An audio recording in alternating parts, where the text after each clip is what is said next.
بما اننا في اجواء المطر وكمان الاجواء شتويه رعديه، رأفت دلوقتي هيختار لي ازازه برفان تغطي اوقات الايه المطره كلها. ما اقولكوش رأفت ذوقه في البرفانات حكايه. تعال نشوف. هو اتفاجئ فين هو في السنتر بس اتفاجئ ان في ايه، ان في كاميرا مفتوحه وفيديو بيقول له عايزين ازازه برفان يا عم رأفت. رأفت بقى هيختار لنا ازازه برفان شتويه للاجواء الرعديه اللي احنا داخلين عليها. اهو شوف بيفكر اهو، بيفكر هيختار اهو هيختار. تعال نشوف بقى البرفانات الرعديه اللي رأفت اختارها. صح يا عم محمد؟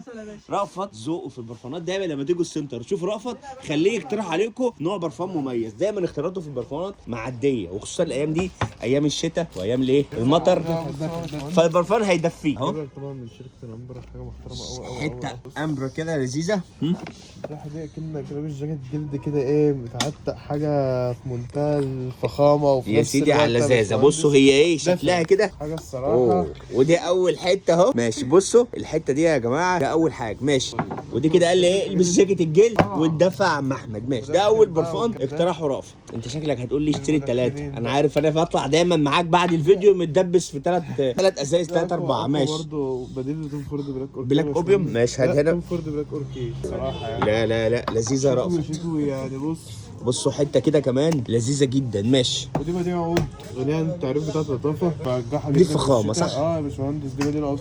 ده اجواء شرقيه يا جماعه محترمه جدا جدا. ما تفكوش ما تفكوش ما تفكوش. كل ازازه من دول اداء حرفيا يعني ما يقلش عن ال 12 ساعه. حاجه محترمه يعني. بصوا ايه يعني ايه اقوى اداء يعني يقعد معانا من اول اليوم لحد اخره. خد حاجه كده من حاجه شبابي من الثلاثه دول كلهم مميزين بصراحه. ثلاث اقتراحات احلى من بعض باي وقت وفي كل ساعه. طب انا دلوقتي يعني انا لو انا هاخد خلاص نروح لدي. انا شايف دي شرقي لذيذه خلاص هي ديت يعني ايه. لا بس بصراحه البلاك اوبن دي لذيذه برضو عجبتني ريحتها اهو. شوف اهو طالعه لذيذه معايا والله بصراحه. الاقتراحات كلها عم رأفت في مكانها. يا باشمهندس بقى احنا عمالين نصور خلاص ما هناخد دي. اسمح محمود فاتوره لو سمحت. بعد اذنك يا باشا فاتوره ماشي. بعد اذنك يا رأفت بقى اكمل ده. لو بقى حاجه برضو لبرد الشتاء احنا شباب برضو اكيد هنا هلاقي حاجه للترطيب ارطب ايديا وانزل الصبح كده. حاجه كده رايقه كده برضو لذيذه. هو انا كان نفسي والله اخد من عندك حاجات للشعر بس يلا مش مشكله خليها الفيديو الجاي.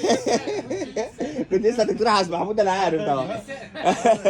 ماشي. لا انا عايز حاجه للترطيب يا زرار. عشان كده برضه للجسم برواح محترمه الصراحه. كده النور من وعندك البراندات بقى اللذيذه. للإيد، وعندك القدمين بتاع ايفا واماندا الايد. لا بصوا بسم الله ما شاء الله كل فروع رأفت صيام مميزه. الجلوسيت بص ده بص انا فاكر ده لينا ذكريات معاه يا رأفت يعني. ده من ايام ما كنا صغيرين ده كان موجود في كل بيت بصراحه يعني. والنيفيا كمان بصوا اهو النيفيا كمان هتيجي هنا اهو. بصوا ده بصوا ما تنسوش كل فروع رأفت صيام مميزه دايما، وخصوصا قسم الميك اب ومسحات التجميل. وعلى فكره في مفاجآت الايام اللي جايه قسم.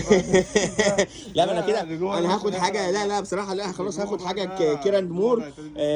بس انا كان نفسي يعني يبقى في حاجه هاند صغيره كده احطها في جيبي ولا حاجه تبقى معايا في الشنطه. لو في حاجه صغيره ماشي كمان يبقى تمام قوي لذيذه برده. كاوقات الشتاء الواحد يطلع اي حاجه ويستخدمها بشكل سريع. ما يفكوش فروع رأفت صيام كلها مميزه. ومش هتلاقوا بس كمان حاجات مسحات تجميل وميك اب. رأفت صيام دايما هتلاقوا عنده اطفال، عنده تجهيزات عرايس كامله. ده غير طبعا رجالي بتفاصيله ترينج وهوديز. وكمان تلاقوا عندهم ملابس الداخلي كامله 20 مللي عشان تحطهم في جيبك من شركه سمارت.